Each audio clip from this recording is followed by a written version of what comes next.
Is the statement on the harassment, blackmail, intimidation and attacks of journalists in Nandi County and across so many counties. This comes in the backdrop, of course, of a number of journalists who have been either harassed or intimidated or blackmailed. In the recent past, we have witnessed rising cases of harassment and attacks of journalists, specifically Philip Kipsongok, where he was attacked by county enforcement agencies at Nandi Hills town last week while covering harassment of traders in the town. This comes after the media in Nandi County covered a story of presence of rats in Kapsabet County Referral Hospital and the state of health.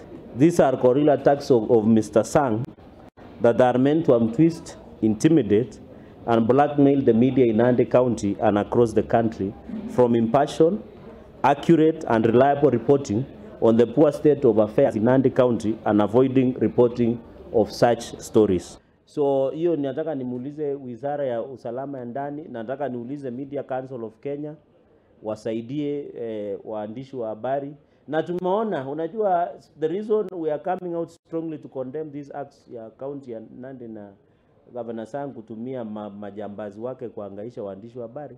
Tuliona kuna kijana aliuawa Meru kinyama hapa. We don't take it for granted.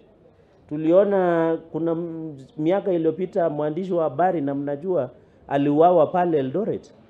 So if we continue encouraging this, even your lives as media as a whole, even in Nairobi, will always be under threat. Media is the only tool that our people will know what is happening, will assist us in transparency, na ndio maana iliwekwa katiba katika article 34 and 35. Leo tuigira kwa county ya Narok.